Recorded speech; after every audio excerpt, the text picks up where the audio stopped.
ஸ்ரீ சிவசங்கரா தேவனே, ஸ்ரீ சிவசங்கரா தேவனே. Shankaram Sivashankaram. Question from Govindan sir. Sivan கோவிலில் விஷ்ணு சிலையோ விஷ்ணு கோவிலில் சிவன் சிலையோ இருக்கக்கூடாது என்றும், அப்படி செய்தால் அந்தந்த சிலைகளில் உள்ள தெய்வ சாநித்தியம் போய்விடும் என்றும் காமிகா ஆகமம், பஞ்சராத்திர ஆகமம், வைகானச ஆகமம் போன்ற நூல்கள் கூறுவதாக ஒரு ஆன்மீக குறிப்பு கூறுகிறதே, இது சரிதானா? ஆனால் ஒளி வடிவ புகைப்பட நிரூபணமாக தாங்கள் காட்டிய சிதம்பரம் நடராஜர் தாண்டவத்தில் தில்லை நடராஜனும் கோவிந்தராஜனும் ஒன்றுதான் என்று தாங்கள் கூறுகிறீர்கள். அறியும் சிவனும் ஒன்றுதான் என்று ஒரு புறம் சொல்லும் சனாதன தர்மத்தில் இது போன்ற ஆகம விதிகள் முரண்பாடாக இல்லையா? அறியும் சிவனும் ஒன்று, அறியாதவன் வாயில் மண்ணு அப்படின்னு ஒரு பழமொழி இருக்கு. ரெண்டு விதமாக எடுத்துக்கலாம், ரெண்டும் ஒன்றே தான். ஒரு நாமம் ஒரு உருவம் இல்லாருக்கு 1000 திருநாமம் பாடினாம் தெல்லையனம் கொட்டாமோ அப்படின்னு. அவனுக்கு பேர் இல்லை, ஊர் இல்லை, ஏதவன் ஊர் ஏதவன் பேர், யார் ஊற்றார் யார் அயலார். ஒன்று பரம்பொருள் அப்படின்னா கடவுள் ஒன்று தான், ஏகைவ சத்தியம். ரெண்டு 4 தான் இருக்க முடியும், அது ஒவ்வொருத்தருக்கும் ஒரு மாதிரி மாறவே மாறாது. ஏகைவ சத்தியம், ஒன்று பரம்பொருள், நாமர்தன் புதல்வர், இந்நினைவு அகற்றாதீர் அப்படிங்கிறது தான் நிஜம். அப்போ இந்த ரூப பேதங்கள் அப்படிங்கிறது அவங்கவுங்களுடைய குருமார்களால் உருவாக்கப்பட்டவை. இப்போ சைவம், வைஷ்ணவம், மாத்வம் இந்த மாதிரியான விதவிதமான வாழ்க்கை தத்துவங்கள் வந்தன கடவுளை கும்பிட்றதுக்காக. அதில் ஒரு வைராக்கியம் வரணுங்கிறதுக்காக நீ இதை மாத்திரம் தான் கும்பிடணும், வேறு எதையும் நீ கும்பிடக்கூடாது அப்படின்னு அவங்க they motivated you to concentrate on a particular format. அதனால் இந்த மாதிரியான விஷயங்கள் வர ஆரம்பித்தன. இல்லைன்னா ஒரே ஒரு கடவுள் தான், உனக்கு தாகம், உனக்கு வேண்டியது தண்ணி, நீ தண்ணின்னு சொல்லி குடித்தா என்ன, வாட்டர்னு சொல்லி குடித்தா என்ன, நீர் ஊடினா என்ன, நீர் ஊடினா என்ன, பானின்னா என்ன, அது makes no difference, you are going to drink water. ஆனால் இருக்கிறது ஒரே கடவுள் தான். இப்போ நாம் என்ன சொன்னோம், இப்போ நான் பேசிகிட்டு இருக்கிற மைக் இருக்குது, பல்பு இருக்குது, ஃபேன் இருக்குது, எல்லாம் இருக்குது. அதில் 2 ஒயர் இருக்கும், பாசிட்டிவ் நெகட்டிவ் 2 ஒயர் இருக்கும். அந்த பாசிட்டிவ் நெகட்டிவ் இல்லாமல் நம்ம கண்ணுக்கு தெரியாத ஒன்று இருக்குது, அதுக்கு பேர் எர்த்துன்னு பேர். இந்த எலக்ட்ரிசிட்டியெல்லாம் எங்கேயோ ஒரு இடத்துல அங்கே ஆணி அடித்து பூமியில் விட்டுருப்பாங்க. இப்போ எர்த்துங்கிறது பிரம்மா. இந்த 2 ஒயர் போயிட்டுருக்குது இல்லையா, பாசிட்டிவ் நெகட்டிவ்னு சொல்லக்கூடியது, இதுதான் சங்கர நாராயணன் சொல்லக்கூடியது. இந்த சங்கர நாராயணன் ப்ளஸ் எர்த்துன்ற பிரம்மா, இந்த 3 சேர்ந்தால் அதுக்கு பேர் சிவா. இப்போ Shivan is different from Shankara. The combination of Brahma Vishnu Shankaran is equal to Shiva. அதனால் இதெல்லாம் மக்களுக்கு ஒரு பெரிய விஞ்ஞான உண்மைகளை புரிய வைப்பதற்காக வந்தது. Proton, neutron, electron, alpha, beta, gamma, positive negative, earth, இதெல்லாம் ஒரே தத்துவங்களை சொல்கிற விஷயங்கள் தான்.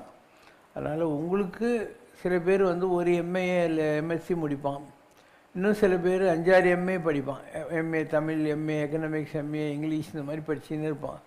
அவங்களுடைய என்ன சொல்கிறது டேஸ்ட். அது மெயின் சப்ஜெக்ட் முடிச்சுட்டாக்கா மீதி சப்ஜெக்ட்லாம் ஆன்சரரி தான். இப்போ ரொம்ப சீக்கிரம் 5-6 எம்ஏ வாங்க முடியும். அந்த மாதிரி மெயின் சப்ஜெக்டுன்றது ஒரு கடவுளை பிடி முதல்ல உருப்பிடு. அதுக்கப்புறம் உனக்கு நேரம் இருந்தால் மற்ற கடவுள்களை பற்றியெல்லாம் நீங்கள் ஆராய்ச்சிக்கு போகலாம். அதில் ஒன்றும் பெரிய விஷயம் இல்லை. ஆராய்ச்சிக்கு போகாத இருந்தாலையும் ஒன்றும் முழுகி போக போகிறதில்ல, போகிறதுனால நீ ஒன்றும் அழிஞ்சு போக போகிறதில்ல இல்லையா. ஒரு பாயசம் இருக்குது, பாயசம்னா அதில் பால், முந்திரி பருப்பு, திராட்சை, சர்க்கரை கட்டாயம் இருக்கும். இது போக பைத்தம்பரு பாயசம், அவல் பாயசம், அரிசி பாயசம், ரவை பாயசம், ஜவ்வரிசி பாயசம், சேமியா பாயசம், எவ்வளோ இருக்குது உலகத்தில். எல்லாம் அவனோட டேஸ்ட்டு தானே. அதனால் உனக்கு எத்தனை பாயசம் வேணுமோ டெய்லி ஒன்று பண்ணி 7 நாளைக்கு 7 பாயசம் சாப்பிடுவேன், எனக்கு ஒன்றும் ப்ராப்ளமே இல்லை. தந்தையை தேடிச் செல்பவர்களுக்கு லௌகீக வாழ்விற்கு தேவைப்படும் சௌகரியங்கள் தந்தையால் அருளப்படும். மாறாக தந்தையே தேடி தேர்ந்தெடுக்கும் அன்பர்களின் லௌகீக சௌகரியங்கள் பறிக்கப்பட்டு அவர்கள் தந்தையோடு ஒருங்கிணைக்கப்படுவார்கள் என்று யோகி ராம் சுரத்குமார் சுவாமிகளின் ஒரு அருளுரை சாராம்சம் கூறுகிறது. தந்தை என்று அவர் சொல்வது பரமசிவனைத்தான். அப்படியானால் சிவன் அருளை பெற்ற நமது மகான்களும் ஞானிகளும் இறைவனை தேடிச் சென்றவர்களா அல்லது இறைவனே தேடி கண்டுபிடித்து தன்னோடு இணைத்து கொண்டவர்களா? ஒவ்வொரு மகானுக்கும் ஒவ்வொரு ஜாதகம் இருக்கும். அவரவர் இறையவர், குறைவிலர் இறையவர். யார் எந்த கடவுளை தேடினாலையும் கண்டு கொண்டாலும் அதில் எந்த குறையும் கிடையாது. அவரவர் தத்தமது அறிவகை சென்று அடைய நின்றனரே அவரவர் விதி வழி அடைய நின்றனர். ஒவ்வொருத்தனுக்கும் ஒரு அறிவு இருக்குது. அந்த வகையில் போய் கடவுளை அவர்கள் அடைவார்கள். தத்தமது அறிவகை சென்று அடைய நின்றனர் அப்படின்னா, இப்போ ஏன் சில பேர் ஏழைகளாக இருக்காங்க, சில பேர் பணக்காரங்களாக இருக்கிறாங்க சாமியாருங்களில் அப்படின்னா, ராம் சரத்குமார் சாமி இருந்தார். அவர் அதுக்கு முன்பிறவிகளில் கபீர்தாசராக இருந்தார். கபீர்தாசராக இருந்தவர் தான் இந்த பிரிவில் ராம் சரத்குமார் சாமியாக வந்தார். அப்போ பழைய பிரிவுகளுடைய வாசனை இருக்கு இல்லையா, அதை வைத்து கொண்டு போன பிறவியில் நல்ல வசதியாக ஒருத்தர் இருக்கான்னு வை, ஏதோ கர்ம வசத்தினால இந்த பிறவியில் அவன் பிச்சைக்காரனாகிறான்.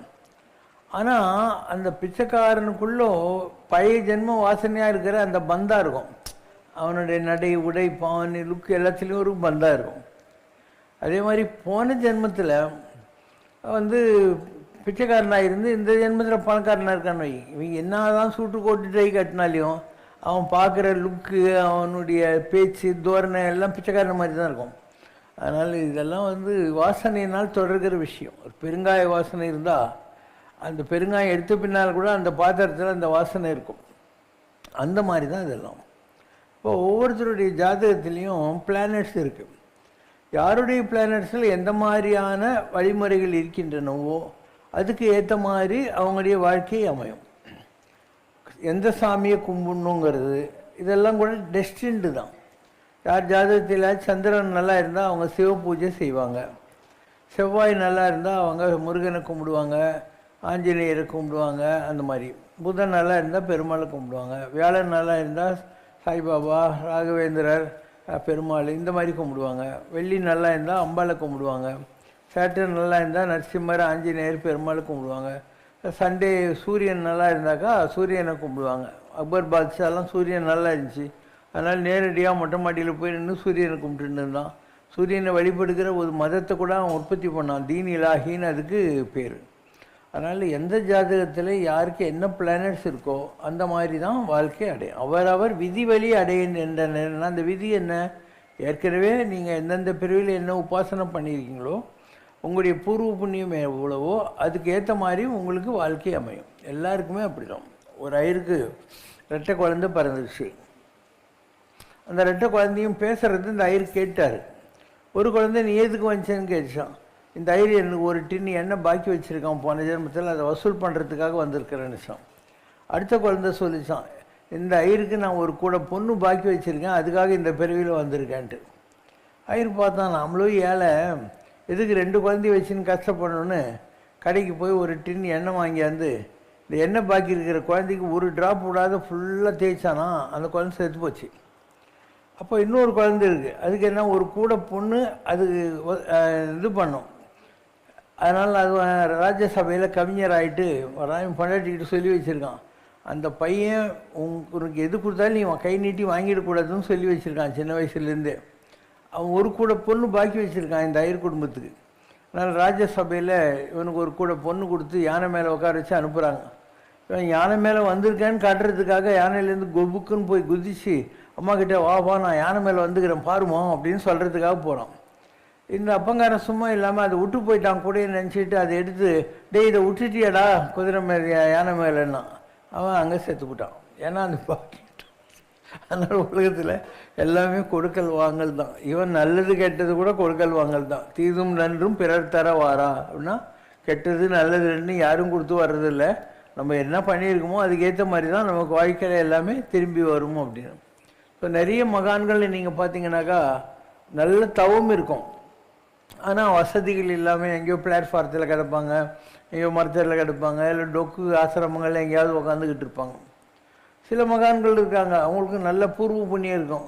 அவங்க சிவசங்கர் பாபா மாதிரி இந்த மாதிரி அழிச்சு கோயிலில் உட்காந்து ட்ரெஸ் பண்ணி அட்ரஸ் சுற்றிக்கிட்டு இருப்பாங்க. உங்களுக்கும் அவங்க கொழுக்கட்டெல்லாம் கொடுப்பாங்க, பழம் கொடுப்பாங்க, சாக்லேட்லாம் கொடுப்பாங்க, பாட்டு பாடுறதுக்கு ஆளை வச்சுருப்பாங்க. என்ன தான் மோசமாக பாடினாலும் பாட்டுறதுக்கு ஆள் இருக்குது இல்லை, அலங்காரம் வச்சுருக்கோம். இதெல்லாம் அவங்கவுங்க செஞ்சது. அறத்தாறு இதுவேன வேண்டாம் அசிவிகை பொறுத்தானோடு ஊர்ந்தான் இடை. ஒருத்தன் பல்லக்கில் உக்காந்து போகிறான், அவனை 4 பேர் தூக்குறாங்க. இவன் ஏன் தூக்குறவன் ஏன் உக்காந்து போகலன்னா இவன் ஒன்றும் தான தர்மம் பண்ணல, அவன் பண்ணியிருக்கான், ஆனாலும் உக்காந்து போகிறான், இவன் தூக்குறான். இவ்வளோதான் விஷயம். இலர் பலர் ஆகிய காரணம் நோற்பார் சிலர் நோலாதவர் பலர். உலகத்தில் இல்லாதவங்க ரொம்ப பேர் இருக்கிறாங்க. அதுக்கு என்ன காரணம்? அவங்கெல்லாம் கும்பிடல, சாமியை கும்பிடல. ஒழுங்காக கும்பிட்டுருந்தான்னா பணக்காரனாக இருப்பான். இலர் பலர் ஆகிய காரணம் நோலாதவர் பலர். அவங்களாம் கும்பிடல சாமியை. இப்போ கொஞ்சம் பேர் வசதியாக இருக்காங்க, ஏன்னா அவங்க சாமியை ஒழுங்காக கும்பிட்டுருக்காங்க. அதனால் வள்ளலார் என்ன சொல்கிறாருன்னா, சும்மாடு கட்டி சுமந்து உழல்வோரை காண்கையில் ஐயா சிதம்பர தேவா நின்னை வணங்காத பேரன்றோ அப்படிங்கிறார். நடராஜா தலையில் சும்மாடு வச்சு விறகெல்லாம் தூக்கின்னு வெயிலில் லொங்கு லொங்குன்னு போகிறாங்களே, இவங்களை பார்க்குற போது எனக்கு தெரியுது இவங்கெல்லாம் ஒன்று போன ஜென்மத்தில் கும்பிடலப்பா, அதனால தான் இந்த ஜென்மத்தில் கஷ்டப்படுறாங்க அப்படின்னு அர்த்தம். 3வது கேட்டகிரி ஒன்று, அவங்களுக்கு ஒன்றா பணம் கிடைக்கும், ஆனால் அதை அவங்க யூஸ் பண்ண முடியாது. வித்யாரண்யர்னு ஒருத்தர் இருந்தார். அவர் மகாலட்சுமி உபாசனை பண்ணிகிட்டே இருந்தார். மகாலட்சுமி எதிரில் வர்றான், வந்து அப்பா இந்த ஜென்மத்தில் நான் உனக்கு பணத்தை கொடுக்கறதுக்கு உன் ஜாதகத்தில் வழி இல்லை, நீ பண்ண தவம் வீணாகாது, அடுத்த ஜென்மத்தில் நீ பணக்காரனாக இருப்பேன்ட்டு. இவர் கொஞ்சம் இருன்னு சொல்லிட்டு போய் பூணில் அவுத்து போட்டு மொட்டை போட்டு ஆற்றுல குளிச்சுட்டு வந்து நான் சன்னியாசி ஆகிட்டேன். இப்போ அடுத்த ஜென்மம் வந்துச்சு. ஒரு ஆள் சன்னியாசம் எடுத்தால் அடுத்த ஜென்மம் வந்தாச்சுன்னு அர்த்தம்.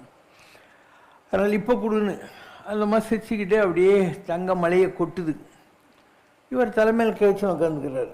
அந்த மாதிரி ஏன்பா அப்படின்னு, நீ சொன்ன பேச்சு கேட்டிருந்தா அடுத்த ஜென்மத்தில் இந்த பணத்தெல்லாம் வச்சு நான் ஜாலியாக இருந்திருப்பேன். இப்போ தான் காவி கட்டி சாமியாகி போயிட்டேன், இந்த பணத்தை வச்சு நான் என்ன பண்ணுறது அப்படின்ற போது அந்த மாதிரி சிரிச்சினே யோசனை பண்ணு, உனக்கே புரியும் அப்படின்னு. இவர் உட்காந்து தியானம் பண்ணுறாரு. 2 பசங்க ஆடு மேய்ச்சின்னு இருக்காங்க. அவன் பேர் விஜயநகர சாம்ராஜ்யத்தை உருவாக்கின ஹரிஹரர் புக்கர்.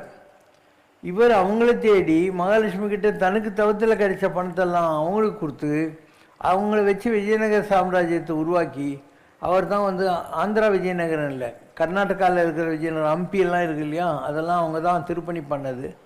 அவங்கள இப்போ இவருடைய பணம் அவங்களுக்கு யூஸ் ஆச்சு. அவங்க இவரை குருவாக வச்சுட்டு இருந்ததுனால இன்றைக்கி நீங்கள் சிருங்கேரிக்கு போனீங்கன்னாக்கா சாரதா பீடத்துக்கு பக்கத்தில் வந்து 3 பக்கம் கேட்டு இருக்கும், இப்படி ஒரு கூம்பு மாதிரி ஒரு இது இருக்கும், அதில் ஒரு சிவலிங்கம் இருக்கும். அதுதான் வித்யாரண்யருடைய சமாதி, அவருடைய அதிஷ்டானம்னு சொல்லுவாங்க. இது ஒரு வகை. இவருக்கு கிடைக்குது ஆனால் அனுபவிக்க முடியாது, அந்த மாதிரி ஒரு டிவைன் ட்ராமா அதில் இருக்குது. வேதாந்த தேசிகர்னு ஒருத்தர் இருந்தார். அவர் இங்கே காஞ்சிபுரத்தில் ஒரு ஏழைய அவர்கிட்ட அனுப்பிச்சு கல்யாணத்துக்கு துட்டு கேளு அவர்கிட்டன்ட்டு. இவர் எதுக்குடா இதெல்லாம் உனக்குன்னா, இல்லை அவங்க என்னை அனுப்பிச்சாங்க உங்ககிட்ட போனால் துட்டு கிடைக்கும் அப்படின்னு. இவர் மகாலட்சுமி கிட்ட கேட்குறாரு, எங்கே நம்ம காஞ்சிபுரம் ஏகாமது வரதராஜர் கோயிலில் பெருந்தேவி தாயார் இருக்கு இல்லையா, அந்த மகிட்ட கேட்குறாரு. இவன் கேட்குறான் என்ன பண்ணுறதுன்ட்டு. சரி அவனை கோணி பிடிக்க சொல்லு, எவ்வளோ ஒட்டணுமோ அதுதான் ஒட்டும், அவன் தத்திரம் பிடிச்சவன், அவனுக்கு இந்த ஜென்மத்தில் துட்டு கிடைக்கிறதுக்கு பாசிபிலிட்டியே இல்லைன்ட்டு.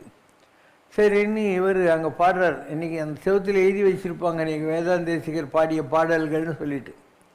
அந்த ஆள் என்ன பண்ணுறான், அந்த ஏழை இன்னும் பிடிக்கணும் அந்த கொனிப்பையை உலுக்கி இருக்கிறான். பார்த்தா எல்லாம் பொதுக்குன்னு கீழே போயினே இருக்குது, கொஞ்சம் தான் இருக்குது, இவ்வளோ தான் அவனுக்கு பிராப்தம் போ அப்படின்னு சொல்லி அவனுக்கு கொடுத்துறாரு. அப்போது இன்னொருத்தனுக்காக மகாலட்சுமி கிட்ட கேட்டு பணத்தை இந்த அளவுக்கு கொடுக்கக்கூடிய ஒரு பெரிய மகான் இருக்கார். ஆதிசங்கராச்சாரியார் சின்ன பையனாக காலடியில் பாலபிரம்மச்சாரின்னுவாங்க. அவங்க வீடு வீடாக போய் பவதி பிட்சாம் தேகின்னு பிச்சை எடுத்து சாப்பிட்ணும்.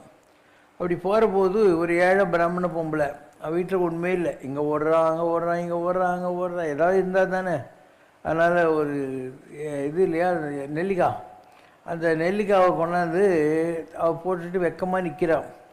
இதெல்லாம் பார்த்துன்னு இருக்க ஆதிசங்கரர் சொல்கிறாரு, இந்த அளவுக்கு ஒரு பிரம்மச்சாரிக்கு சாப்பாடு போடுறது கூட முடியாத அளவுக்கு தரித்திரத்தை உலகத்தில் வச்சிருக்கியா சாமி அப்படின்ற போது, மற்றவர்களுக்கு ஒத்தாசை பண்ண முடியாதவனுடைய பச்சாத்தாபத்தினால உலகத்துக்கு என்ன லாபம் அப்படின்னு சொல்லி குரல் கேட்குது. அப்படியா அப்படின்னு சொல்லி இவர் கனகதாரா சோத்திரம் பாடுறாரு. பாடினா ஆகாசிலேருந்து அப்படியே தங்கத்தில் நெல்லிக்காயெல்லாம் கொட்டுது. அந்த ஏழை பொம்பளைக்கு அவர் கொடுத்தாருன்ற மாதிரி. இப்போது 3 கேஸ் தட்டிப்பார். ஒரு ஆள் இன்னொருத்தனுக்காக பாடுறாரு, வேதாந்தேசிகர். வேதாந்தேசிகரும் அவர் இருக்கால, ரெண்டு பேரும் கிளாஸ்மேட்ஸு. வித்யாரண்யர் சொல்கிறாரு, நான் இப்போ விஜயநகர சாம்ராஜ்யத்தில் குருவாக இருக்கேன்னு எங்கிட்ட வந்துட்டு ஜாலியாக இருக்கலான்னு. அங்கே வந்து ஜாலியாக இருந்து ராஜாவை பற்றி முகஸ்துதி பண்ணுறதை விட நான் வரதராஜர்கிட்ட இருந்து இலையாவே இருந்துட்டு போகிறேன்னு சொன்னவர் வேதாந்தேசிகர். ஆதிசங்கரர் ராஜாக்கள் எல்லாம் கூப்பிட்டு உட்கார வைக்கிற அளவுக்கு சர்வஜ பீடம் ஏறினவர். ஆனால் அவருக்கு பணத்து மேலே இன்ட்ரெஸ்ட் இல்லை. அதனால் இந்த மாதிரி ஒரு ஒரு தெய்வீகத்துக்காக தன்னுடைய பவரை அவர் பயன்படுத்தினார். இப்படி ஒவ்வொரு மகானும் இப்படி தான் செய்கிறாங்க. காஞ்சியில் சங்கராச்சாரியார் இருந்தார், பெரியவர். அவர் சன்னியாசி, அவருக்கு பணத்தை தொடக்கூடாதுன்னு ரூல் இருக்குது. அந்த சன்னியாசியாக இருக்கிற பரமாச்சாரியார் சந்திரசேகரர்கிட்ட ஒரு பொண்ணு வரா. வந்து என் கல்யாணத்துக்கு 8 சவரன் கேட்குறாங்க, எங்கள் வீட்டில் குந்துமணி கூட கிடையாது, நான் என்ன பண்ணுறது? சரி, நீ சொன்னது அம்பாள் கேட்டிருக்கால, ஏதாவது பண்ணுவோம், அங்கே போய் உட்காரு அப்படின்னு. ஒரு மணி நேரம் கழித்து கார் ஒன்று வருது. அதில் ஆந்திராவிலேருந்து ஒரு ரெட்டியார் வர்றாரு. ஒரு பட்டு வேஷ்டி, பட்டு புடவை, 9 சவரன் கோல்டு காயின் வச்சு, என் பொண்ணு கல்யாணம் ஆகணும்னு உங்ககிட்ட வேண்டினேன், கல்யாணம் நல்லபடியாக எடுத்து இருந்தாங்க காணிக்க அப்படின்னு. இவன் நான் சொன்னேன்ல அம்பாளுக்கு தெரியுன்ட்டு அந்த பொண்ணை கூப்பிட்டு இந்த ரெட்டியார் இடின்னு சொல்லி மடத்தில் இருக்கிற ஒரு ஆளை நேராக காமாட்சி அம்மன் கோயிலுக்கு கூட்டின்னு போய் அங்கே வைக்கணும், அர்ச்சனை பண்ணணும். அந்த வேஷ்டி புடவை 8 சவரன் இந்த பொண்ணு கையில் கொடுக்கணும். அந்த 1 சவரனை ரெட்டியாருக்கு தட்டில் வச்சு கொடுக்கணும் அப்படின்ட்டு ரெட்டியார்ட்டு சொன்னார். இந்த 1 சவரனை செலவு பண்ணாமல் வச்சுக்கோ, நீ ஒரு பொண்ணுக்கு ஏழைக்கு கன்னிகாதானம் பண்ணியிருக்க, அந்த புண்ணியம் உனக்கு கிடைக்கும் அப்படின்ட்டார். இது அடுத்த நிலை. இங்கே ஞானானந்தகிரி சாமி இருந்தார், திருக்கோயிலூர் தபோவனத்தில். அவர்கிட்ட ஒருத்தன் வரான். வந்து, சாமி, என் பொண்ணுக்கு கல்யாணம் ஆகணும், என்கிட்ட காசு இல்லை, என் பொண்டாட்டி சொன்னால் வந்தால் துட்டோட வா, இல்லைன்னா வீட்டுக்கே வராது போயிடு அப்படின்னு சொல்லிட்டான் அப்படின்னு. சரி, இங்கே 2 நாளைக்கு பார்க்கலாம் அப்படின்னு சொல்லிட்டு ஒரு 3வது நாள் ஒரு பெரிய லாரி நிறைய அரிசி மூட்டை வருது. அண்டு ஒரு பணக்கார ஐயர் வந்து இறங்குறார். நான் இந்த மாதிரி கோயிலேருந்து வரேன், அந்த ஊர்லேருந்து வரேன், என் வயலில் இந்த வருஷம் நல்ல விளைச்சல் உங்களுக்காக கொடுக்கறதுக்காக கொண்டு வந்திருக்கேன் அப்படின்னு. இவர் நான் டெஸ்ட் பண்ணி வாங்கணும்னு போய் அந்த அரிசி இப்படி புளியிறாரு. அதுலேருந்து ரத்தம் கொட்டுது. இதை நான் எடுத்துக்க மாட்டேன் அப்படிங்கிறாரு. ஏன் சுவாமிகளே, நான் நல்லா உணர்த்தி கொண்டு வந்திருக்கேனே அப்படின்றார்.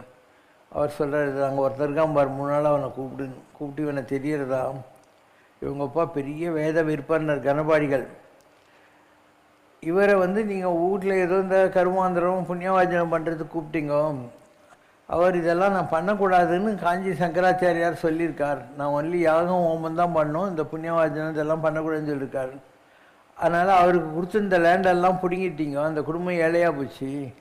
அந்த குடும்பத்தில் இவன் இருக்கான், இவன் பொண்ணு கல்யாணத்துக்கு துட்டு இல்லை, என்கிட்ட வந்து அழுதுன்னு இருக்கான் அப்படின்னு. இப்போ நான் என்ன பண்ணணும் அப்படின்னு.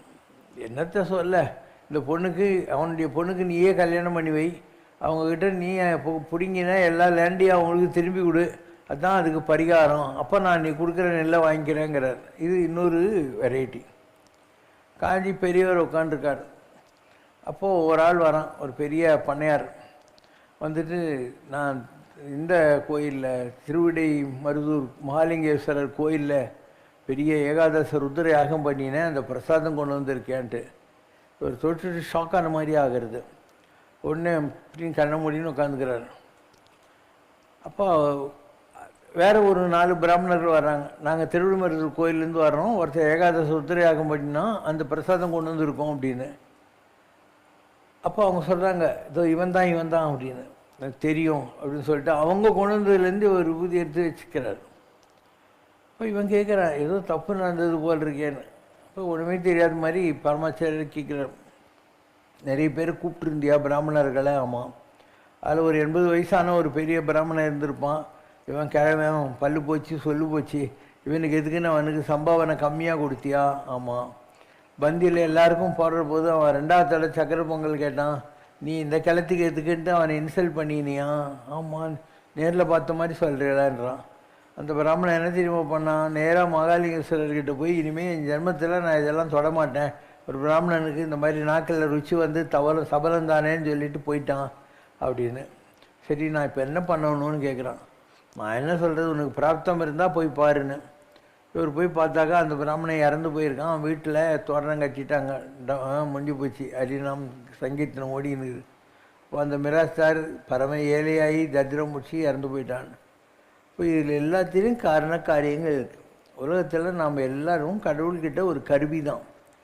அப்போது நமக்கு ஏதோ ஒரு தான தர்மங்களை பண்ணுறதுக்கான புண்ணியத்தை கடவுள் கொடுக்காருன்றது ஒரு பெரிய கிஃப்ட். அது தெரியாமல் ஏதோ நம்ம தான் அதை பெருசாக சாதிச்சோன்னு நினச்சிக்கிட்டு இப்படியெல்லாம் மற்றவங்களை ஹியூமிலியேட் பண்ணுற போது, தாளாற்றி தந்த பொருளெல்லாம் தக்கார்க்கு வேளாண்மை செய்தற் பொருட்டு இருந்தோம்பி இல்வாழ்வதெல்லாம் விருந்தோம்பி வேளாண்மை செய்தல் பொருட்டு செல்விருந்து ஓம்பி வருவிருந்து பார்த்திருப்பான் நல்விருந்து வானத்தவர்க்கு. இதெல்லாம் அதிதி தேவோபாவ அப்படிங்கிற சாஸ்திரத்தில் இருக்கிற விஷயம். ஆனால் உலகத்தில் யாரும் பணக்காரன் இல்லை, யாரும் ஏழை இல்லை. நாம் ஒரு கஸ்டோடியன் ஆஃப் காட்ஸ் மணி, அவ்வளோதான். கடவுளுடைய ப்ராப்பர்ட்டி நம்மக்கிட்ட கொடுத்து வச்சுருக்காரு, அவ்வளோதான். இனி ஒரு பேங்க்குன்னு வச்சுக்கோ, பேங்க் மேனேஜருக்கு பேங்க்கில் இருக்கிற பணம்லாம் சொந்தமா? அந்த மாதிரி யார்கிட்ட பணம் இருக்கோ ஒரு பேங்க் மேனேஜர் மாதிரி நீ நினச்சிக்கணும். நிறைய பேருக்கு இதெல்லாம் தெரியறதில்ல. வினோபாவே இருந்தார். அந்த ஆள் காஞ்சி பரமாச்சாரிட்ட வர்றார். எனக்கு 90 வயசு தாண்டிட்டேன், நான் கோதானம் பண்ணியிருக்கேன், பூதானம் பண்ணியிருக்கேன், சிரத்தா தானம் பண்ணியிருக்கேன், சிரம் தானம் பண்ணியிருக்கேன், ஆனால் மனசில் கொஞ்சம் கூட சந்தோஷமே இல்லை, அசாந்தியாக இருக்குது அப்படின்னாராம். சாந்திக்கு ஆப்போசிட் வேர்டு அசாந்தி. பரமாச்சாரியார் சொல்கிறாராம், இந்த உலகத்தில் வனாந்தரங்களில் இருக்கிற பறவைகளுக்கும் விலங்குகளுக்கும் கல்லுக்குள்ளுகிற தேரைக்கும் கூட சாப்பாடு போடுற ஒரு பகவான் இருக்கான். நீ எந்த கொஞ்சம் பேருக்கு இந்த சிரமதானம் பூதகாதானம் கோதானம் பண்ணியோ அவங்களுக்கும் கடவுளே பண்ணியிருப்பான். நீ நாம் பண்ணேங்கிற அகம்பாவத்தோடு பண்ணுற இல்லையா, அதனால தான் அதுக்கு பலன் கிடைக்கல, அதனால தான் அவனுக்கு சந்தோஷம் கிடைக்கலங்கிற வார்த்தையை அவனுக்கு சொன்னார். இதுதான் முருகப்பெருமான் அருணகிரிக்கு சொன்ன கந்தர் அனுபூதி. விடுவாய் விடுவாய் வினையாவையுமே, நான் செஞ்சேங்கிற எண்ணத்தை விட்டுடு, வடிவேர் இருதால் நினைவாய் நினைவாய், முருகனை நினச்சிக்கிட்டு உட்காந்துக்கிட்டே இரு அப்படின்னு. இப்போ இலர் பலர் ஆகிய காரணம் நோற்பார் சிலர் நோலாதவர் பலர். உலகத்தில் ஏன் ஏழையாக இருக்கான்? அவன் சாமி கும்பிடல, அவ்வளோதான். ஒழுங்காக கும்பிட்டுருந்தான் அவனும் வசதியாக இருந்தான் தான் இருப்பான். For every action there is an equal and opposite reaction. For every credit there is a corresponding debit. அதனால் இந்த ஏழை பணக்கார இதெல்லாம் நாம் செஞ்சது தான். நம்ம எதை விதைச்சோமோ அப்படி தான் நமக்கு வரும். நம்ம தானமும் தவமும் தாம் செய்வராயின் அப்படிங்கிற மாதிரி நிறைய தானம் தவம் செஞ்சால் நம்ம வசதியாக தான் இருப்போம். இப்போ நான் வசதியாக இருக்கேன்பா, நான் பேக்ரவுண்டுக்கு இல்லாத ஆள், நான் ஒரு வில்லேஜ் பாய். எங்கள் அப்பா ஒரு ஸ்கூல் டீச்சர், அதுவும் எலிமெண்ட்ரி ஸ்கூல் டீச்சர். நாங்கள் 3 பிரதர்ஸு 3 சிஸ்டர்ஸு, அப்பா அம்மா 8 பேர். I was absolutely in A poor Brahmin family. எங்கள் அப்பாவுக்கு அந்த காலத்தில் 70 ரூபா சம்பளம் இருந்தால் பெரிய விஷயம். அண்டு ரொம்ப கஷ்டம். அதாவது இந்த பழைய ரசம் இருக்கும் இல்லையா, வண்டல், அதை பழைய சாத்திரம் போட்டு பிசைஞ்சு எல்லோரும் கையில் வைப்பாங்க, அதுதான் நாஷ்டா. நான் ஏன் போய் சொல்லுவேன், எங்கள் ஊரில் வெங்கட்ராமாயர் ஹோட்டல்னு பாலக்காடு ஒரு ஹோட்டல் இருக்கும், போய் சாம்பார் வாங்கினு சொல்லுவாங்க. நான் பாதி சாம்பார் வர வழியே குடிச்சிட்டு மீதி தான் கொண்டு அது ராமகிருஷ்ண மிஷன் பேர் அங்கே படித்தேன். அதுக்கப்புறம் ஸ்காலர்ஷிப் கிடச்சது ஒரு 750 ரூபா வருஷத்துக்கு. அந்த காலத்தில் பெரிய விஷயம். படித்தேன். மெட்ராஸுக்கு ஒரு 10 ரூபா எடுத்துன்னுட்டு பஸ் ஸ்டாண்டில் இறங்கினேன். எனக்கு யாருமே தெரியாது. ஸோ 3 கடை ஏறி இறங்கிறதுக்குள்ளே எனக்கு 250 ரூபா சம்பளத்தில் 1968 வேலை கிடச்சிது. அதுலேயே நான் 10 வருஷத்துக்குள்ளே 6000 ரூபா சம்பளத்துக்கு போனேன். அப்புறம் ஓன் பிஸ்னஸ் ஆரம்பித்தேன். எல்லாம் வசதிலாம் வாழ்க்கையில் பார்த்துட்டேன். அப்போது வசதியாக தானே இருக்கேன். இப்போ இங்கே இருக்கிற எல்லா ப்ராப்பர்ட்டியுமே நான் செய்த தவத்துக்கு எனக்கு கிடச்சது. இப்போ ரத்னகிரியில் சாமி இருக்கார், அவரை நான் கேட்டேன், நீங்கள் எலக்ட்ரிசிட்டி போர்டில் ஆற்காடு வீரசாமி கிட்ட கிளர்க்காக தானே இந்த சாமி, இன்றைக்கி ஹெச்ஹெச்சி கோயில் கட்டுற, ஸ்கூல் கட்டிக்கிற, ஆஸ்பத்திரி கட்டியிருக்கிற, நான் தங்க தேரெல்லாம் வச்சுருக்கேன், எல்லாம் பண்ணியிருக்கேன், இதெல்லாம் உனக்கு வர்றது தான் முருகனுக்கு வர்றதான்னு கேட்டேன். எனக்கு அவர் ரொம்ப வேண்டியவர் தான். அவர் சொன்னார், முருகனுக்கு வேணும்னா பழனி திருத்தணி எல்லா இடங்குதே, அங்கே போயிருப்பாங்க, இவன் எனக்கு தான் பாக்கி, யார் கொடுத்தானோ போன ஜென்மத்தில் எனக்கு பாக்கி, அதனால் இந்த பிரிவில் எனக்கு கொடுக்குறான், எனக்கு வேணாம், அதனால் நான் முருகனுக்கு கொடுத்து ஜாலியாக உட்காந்து இருக்கேங்கிறார். இதுதான் அது.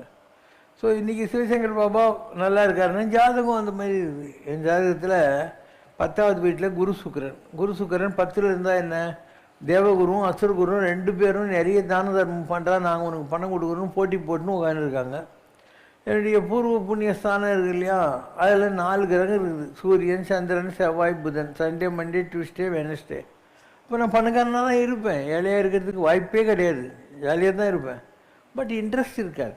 இப்போ உனக்கு ஒரு பணம் வந்ததுன்னா அதை என்ஜாய் பண்ணணும்னு இருக்கும். எனக்கு என்ன என்ஜாய் பண்ணுறது, எல்லாம் பார்த்து முடிச்சுட்டு தானே நான் இப்படி ஜாலியாக உட்காந்துருக்கேன். உலகம் பூரா சுற்றிட்டேன், வசதிகள் எல்லாம் பார்த்தாச்சு, லைஃப்பை என்ஜாய் பண்ணியாச்சு, ஒன்றுமே பாக்கி இல்லை. இப்போ என்ன இருக்குது, ஒன்றும் கிடையாது, ஜாலியாக உட்காந்துன்னு இருக்கேன் நான். அதனால் இதெல்லாம் உங்களுக்கு புரியாது. நீங்கள் தெரிஞ்சிக்க வேண்டியதெல்லாம் இந்த உலகத்தில் எதுவுமே நிரந்தரம் கிடையாது, எதுவும் நமக்கு சொந்தம் கிடையாது. நமக்கு நாம் செய்கிற நமக்கு மிஞ்ச போகிறது நம்முடைய தானமும் தர்மம் தான். இது தெரியாமல் இந்த உலகத்திலெல்லாம் ஓடினேங்கிறாங்க. சம்ரஷ்ணால் ஒரு பாட்டு, ஒன்றுமில்லாத வாழ்வில் ஒன்றுமில்லாத வாழ்வில் நாம் ஓடோடி அலைகின்றோம், இதைவிட ஒன்றுமில்லை என்றறிந்தும் இதை நாம் உணர மறுக்கின்றோம். ஒன்றுமே இல்லை இந்த உலகத்தில், இதுவே தெரியாமல் நம்ம ஓடிட்டு இருக்கிறோம். இது நமக்கு புரிய மாட்டேன்னுது. டால்ஸ்டாயோடைய ஒரு ஸ்டோரி இருக்குது. ஒரு ஆள் கடவுள்கிட்ட எப்போ பார் புலம்பிக்கின்னு இருந்தான். கடவுள் சொன்னார், நாளைக்கு காலையில் பஞ்சாயத்து போர்டு தலைவரை போய் பாரு, உனக்கு நிறைய லேண்டெல்லாம் கொடுக்க சொல்கிறேன்ட்டு. இவன் போய், ஏங்க கடவுள் உங்கள்கிட்ட சொல்லிக்கிறாரான்? ஆமாம் அப்படின்னு. என்ன சொல்லியிருக்காரு, காலையில் 6 மணிக்கு ஆரம்பித்து சாயந்தரம் 6 மணிக்குள்ளே எங்கள் ஊரில் இவ்வளோ லேண்டுக்குது, இதில் எவ்வளோ தூரம் நீ ஓடி திரும்பி வர்றியோ அந்த லேண்ட்லாம் உனக்கு கொடுக்குறேன் அப்படின்ட்டான். இவர் ராத்திரிலாம் தூங்கலை. ஒரே நாளில் நம்ம பில்லியனர் ஆக போகிறோன்னு சொல்லிட்டு காலையில் எழுந்திரிச்சான். டிஃபன் சாப்பிட்டா வந்து ஓடுறது கஷ்டம் சொல்லி சாப்பிடல, ஒரு சின்ன தண்ணி பாட்டில் மாதிரி எடுத்துனா கொஞ்சம் தூரம் ஓன உடனே அதையும் தூக்கி போட்டான், வெயிட் ஆகுதுன்னு சொல்லிட்டு. நிறைய பேர் அப்படி தான் சபரிமலைக்கு போகிற போது அந்த இருமுடியே கனமாக இருக்கும், யாராவது வாங்கிக்க மாட்டான். ஸோ இவன் ஓடுறான். 12 மணி ஆயிடுச்சு.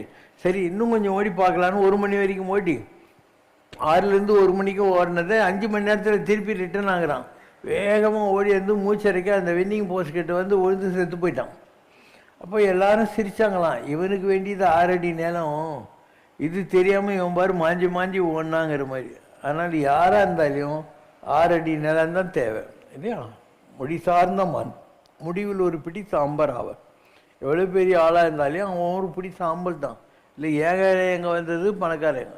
ஆனானப்பட்ட அலெக்சாண்டர் தனக்கு சாவுப்பட்டி அடிக்கிற போது சொன்னான், சாவுப்பட்டிக்கு 2 பக்கம் ஓட்ட வையுங்கோ, அந்த ஓட்ட வழியாக 2 கை இப்படி இருக்கணும் அப்படின்னு. எதுக்கு சார்னாங்களாம்?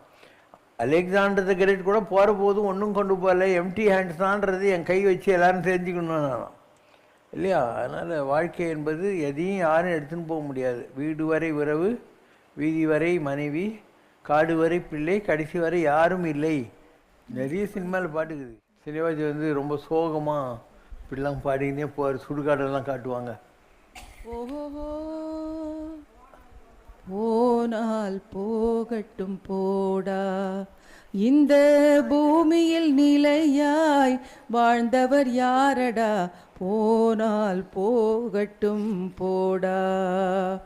வந்தது தெரியும் போவது எங்கே, வாசல் நமக்கே தெரியாது. வந்தவரெல்லாம் தங்கிவிட்டால் இந்த மண்ணில் நமக்கே இடம் ஏது. வாழ்க்கை என்பது வியாபாரம் வரும். நிறைய சினிமா பாட்டுக்குது இந்த மாதிரி சோகமான பாடல்கள் எல்லாமே வாழ்க்கையில் இருக்குது. அப்போ இந்த உலகத்தில் நீங்கள் ரோட்டில் போகிறீங்க, கார்லேயோ ஸ்கூட்டிலையோ, எதிரில் ஒரு பணத்தை தூக்கின்னு போகிறாங்க. நீ என்ன நினைக்கிற, இன்றைக்கி நமக்கு பணத்தை பார்த்ததுனால ரொம்ப அதிர்ஷ்டம் அப்படின்னு நினைக்கிற இல்லையா? யாரோ செத்தா அதிர்ஷ்டம்னு நினைக்கிற நம்ம சாகவே மாட்டோம்னு நம்பின்னு இருக்கோம். அவன் செத்தது உண்மைன்னா நம்மளும் தான் சாக போகிறோம். ஆனால் இந்த தாட் நமக்கு வர்றது கிடையாது. ஒரு ஆள் எப்போ பாரு கடவுள்கிட்ட புலம்பிக்கினே தான், இந்த மாதிரி என்னை வச்சிருக்கியா ஆய்வுன்னு. கடவுள் சொல்ல, என்னதான் அவனுக்கு ப்ராப்ளம்னு. இந்த மாதிரி எனக்கு ஒரு வயசான அப்பா அம்மா இருக்காங்க, ஒய்ஃப் இருக்கா, குழந்தைங்க இருக்காங்க, என்னை வசதி இல்லாமல் வச்சுருக்கேன்னு. சாமி சொல்கிறா, அவங்கெல்லாம் உன்னை நம்பி இல்லைடான்னு. என்ன சொல்கிறீங்க? அவங்களாம் நான் இல்லைன்னா உயிரே இருக்காது, அவங்களுக்கெல்லாம் என் மேலே அப்படியே பாசத்தை வச்சுருக்காங்க அப்படின்னு. சாமி சொல்கிறார், சரி நான் உனக்கு 2 மாத்திரை தரேன், இந்த 2 மாத்திரையை 6 மணிக்கு போட்டுக்கோ, செத்த மாதிரி ஆகிடுவேன். ஆனால் உனக்கு ஒன்று சுற்றி நடக்கிறதெல்லாம் தெரியும். நான் 7 மணிக்கு வந்து பச்சை மாத்திரை கொடுத்து உன்னை திருப்பியும் எழுப்பிடுறேன். நான் நிஜமாலும் எழுப்புவீங்களான்னா ஆமாண்ணா. இவன் 6 மணிக்கு மாத்திரை போட்டுன்னு படுத்துட்டான். இவன் மேலே அவங்க அப்பா அம்மா பொண்டாட்டி பிள்ளைங்கெல்லாம் வந்து ஒவ்வொன்றும் அழுது. சாமியார் வந்தார், வந்து பாருங்கள், நானும் இவனை உயிரோடு எழுப்பிடுறேன், ஆனால் நீங்கள் யாராவது உங்கள் உயிர் கொடுக்கணும். அப்போ தான் ஒரு உயிருக்கு பதில் ஒரு உயிர். எல்லாருக்கும் பயம், நம்மளே எங்கே கேட்டுவோம் இந்த படுபவின்ட்டு. வயசான பெரியவங்களை கேட்குறாரு, நீங்கள் தான் எல்லாம் ஆண்டு அனுபவிச்சிட்டிங்க, உங்கள் உயிரில் ஏதாவது ஒன்று கொடுத்துருங்க. அவங்க இல்லைங்க, நான் இன்னும் காசி ராமேஸ்வரம் எதுவுமே சுற்றலைங்க, இவங்களை வளர்க்குறதுக்குள்ளேயே எங்கள் ஆயுசெல்லாம் முடிஞ்சு போச்சுங்க அப்படின்னு.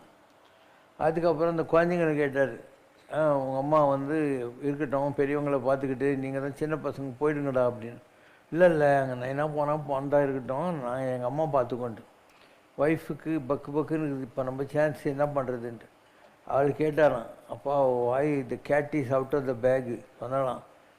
துப்பு கேட்ட மனுஷங்க, இந்த அலை கட்டிக்கின்னு நான் 30 வருஷம் கஷ்டப்பட்டது எனக்கு தான் தெரியும், அதனால் போந்தாவே இருக்கட்டாங்க அப்படின்னா. இவர் அந்த மாத்திரை கொடுத்து எழுறா, இவங்கெல்லாம் ஒன்றும் நம்ம தான் நீ நினச்சினுக்கிற அப்படின்னாரா. இதுதான் உலகம். உலகத்தில் யாரும் செத்து போன பின்னாலே யாரும் கூட போகிறதே கிடையாது. இன்னும் சொல்லப்போனால் அவர் பேர் ஏதோ ராமசாமி முன்சாமின்னு இருக்கும். அவர் இருந்த வரைக்கும் ராமசாமி. அவர் இறந்துட்டாருன்னா எல்லோரும் என்ன சொல்லுவாங்க, பாடி எப்போ எடுக்க போகிறீங்க அப்படின்வாங்க. அது பாடி தான். You become nobody when your spirit goes out of your system. அதனால் இந்த உலகத்தில் நெருநாள் உளனொருவன் இன்று இல்லை எனும் பெருமை உடைத்தி உலகம். நேற்று இருந்தவன் இன்னைக்கு இல்லைன்றது தான் இந்த உலகத்தில் மிகப்பெரிய அதிசயம் என்று வள்ளுவர் சொல்கிறார். அதனால் நம்மெல்லாம் இதெல்லாம் நிஜம்னு நினச்சிட்டுருக்கோம். வாழ்க்கை என்பது ஒரு நீர்க்குமிழி மாதிரி, இது எதுவுமே நிஜம் கிடையாது. நம்மளை நம்பி யாரும் இல்லை. நம்ம வச்சுருக்கிற பணம், காரு, வீடு எதுவும் நம்ம கூட வரப்போகிறதில்ல. இதெல்லாம் ஏதோ ஒரு வகையில் நடுவில் வந்தது, நடுவில் இருந்தால் இருக்கும், போனால் போயிடும். இதெல்லாம் நம்ப வேண்டியதில்லை. கடவுள் தான் நிஜம், நாம் தான் நிஜம். இந்த கடவுள் தான் நிஜம், நம்ம தான் நிஜம்ன்றது என்னைக்கு செஞ்சுக்கிறோமோ, பிறவியோடு இரவியற நீயும் நானும் ஏகபாகமாக இருக்கும் வரை பரமசுகை தனி அழின்னு ஒரு பிரேயர் இருக்குது. ஜீவாத்மாவும் பரமாத்மாவும் பிறவி இரவி இந்த ரெண்டையும் தாண்டி ஒன்றோடு ஒன்று நாளி அப்பும் நாளி உப்பும் ஒன்று சேர்ந்த மாதிரி மெரிஜாகிறது இருக்கு இல்லையா, அதுதான் மோட்சம் என்று சொல்லக்கூடியது. அதனால் கடவுள்கிட்ட யார் மோட்சத்துக்கு கேட்குறாங்க? எல்லோரும் இந்த உலகத்தில் கூட்டம் அடிச்சுன்னு உட்காந்துறதுக்கு தான் பிளான் பண்ணி ப்ரே பண்ணுறாங்களே தவிர, இன்னும் லௌகிகத்தை தேடுறாங்களே தவிர, கடவுள் தான் வேணும், கடவுள்கிட்ட நான் போயிட்டா போகிறோன்னு நினைக்கிறவங்க யாரும் உலகத்தில் இல்லை. இந்த சப்ஜெக்டுக்கு பேர் தான் வந்து ஞானம். நான் இப்போ பேசினுக்கிற சப்ஜெக்ட் தான் ஞானம் என்பது. நீ மற்றதெல்லாம் கேட்குறதில்ல, காரு, சொத்து, ப்ரமோஷன், பத்மஸ்ரீ, பாரத ரத்னா, அதெல்லாம் வேஸ்ட்டு. எதுவுமே உனக்கு உதவ போகிறதில்ல. அதனால் இதுதான் தேடணும். ஆனால் தேட மாட்டேன், அதுக்கு பேர் மாயை. அதாவது தேடாமல் வைக்கிறதுக்கு பேர் மாயை. இப்போது நாங்கள்லாம் இதை தாண்டி வந்துட்டோம். எனக்கு ஒன்றும் ப்ராப்ளம். இப்போ நான் பேசினேங்கிற போது கூட டக்குன்னு சாமி கூப்பிட்டாருன்னா போயினே இருப்பேன் ஜாலியாக நான். ஏன்னா எல்லாம் முடிஞ்சு போச்சு. என்ன இருக்குது உலகத்தில், எல்லாம் தெரிஞ்சுக்கிட்டோம் இல்லையா, இதுதான் வாழ்க்கைன்னு தெரிஞ்சுக்கிட்டோம். நானும் உங்களை மாதிரி தானே, எனக்கும் ஃபேமிலி எல்லாம் இருந்துச்சு, ஒய்ஃப் இருந்தாங்க, பையன் பொண்ணு இருந்தாங்க, எல்லாம் தான் இருக்குது.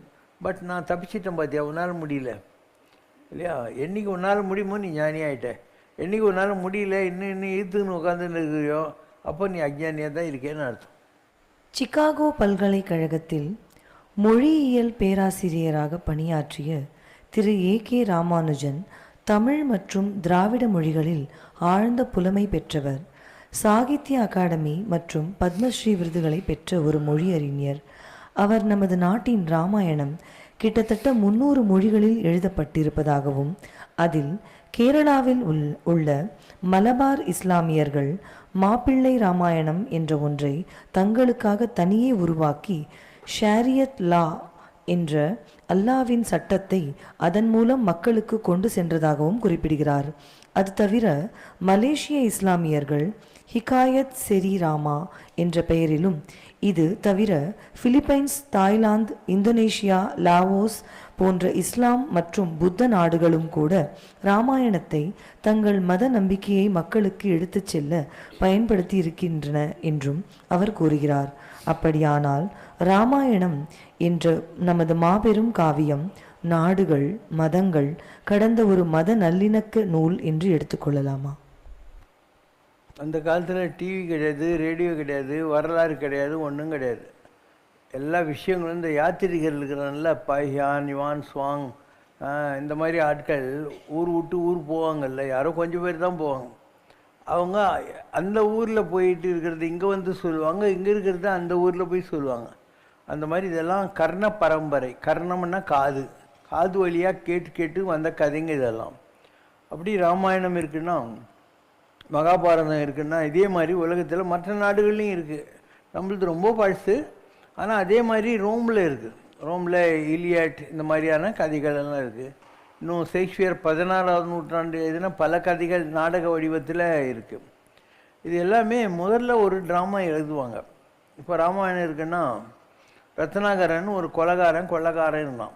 அவங்ககிட்ட ரிஷிகள் போய் இந்த பாவத்தை விட்டுடுறா அப்படின்னா அவன் சொல்கிறான், இல்லை என் பழட்டி பிள்ளை குட்டிங்களை காப்பாற்றுறதுக்கு எனக்கு வேறு தொழில் இல்லை, போய் கேளு.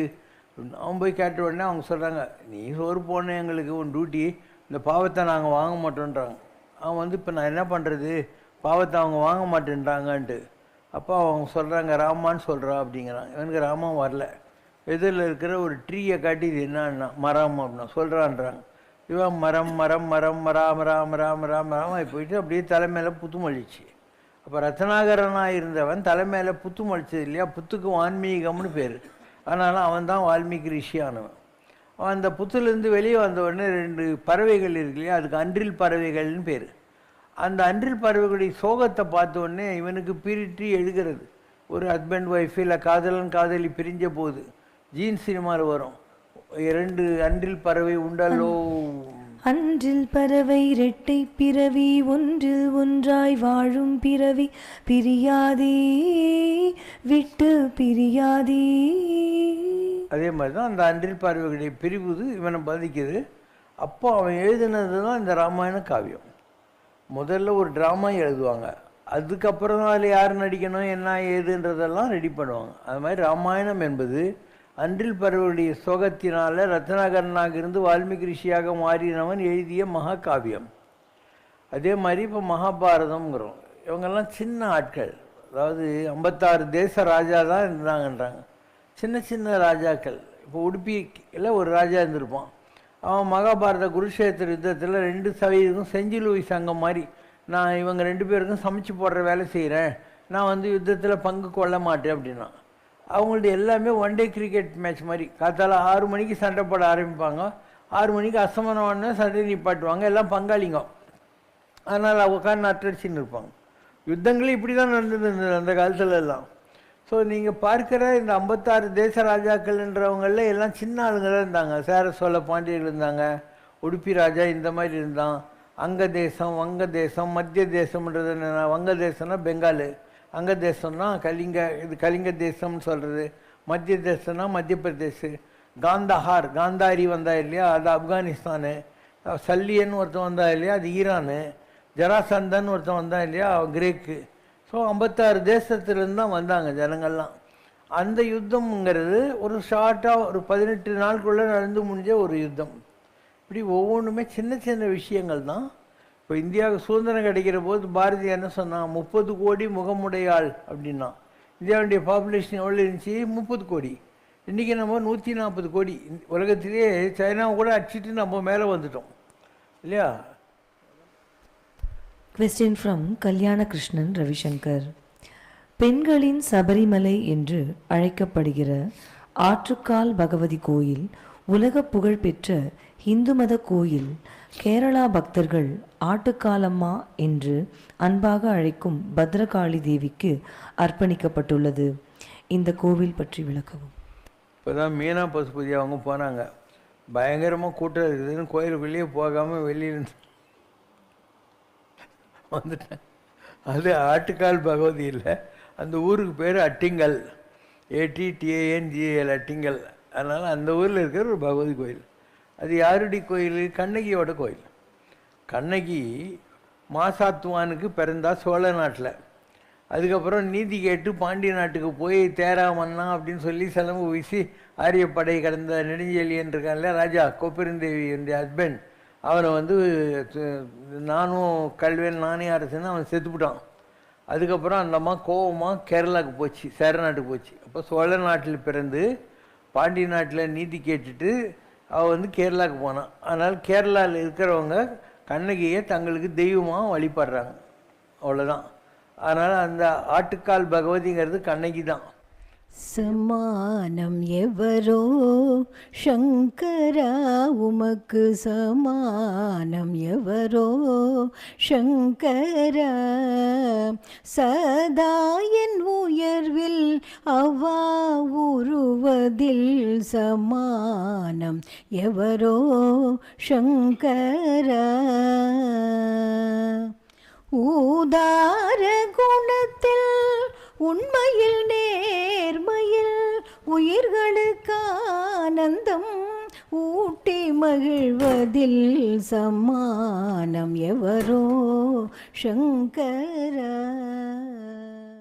ஓம் ஜெய் சிவசங்கரரே சுவாமி ஜகத் பரிபாலகரே ஆதி சங்கர அவதாரா அநாத ரக்ஷகரே.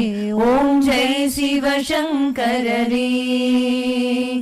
அன்னையும் தந்தையும் நீரென்றறிந்தும் அன்பில் நனைகின்றோம் சுவாமி, அன்பில் நனைகின்றோம்.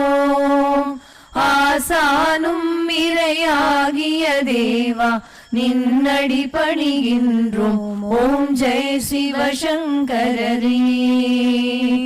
கைலையை பன்முறை வலம் வந்தாய் ஓ கருணாகர கீர்த்தி சுவாமி, கருணாகர கீர்த்தி. மயிலையில் நின்று வரம் தருகின்றாய் மங்களகர மூர்த்தி.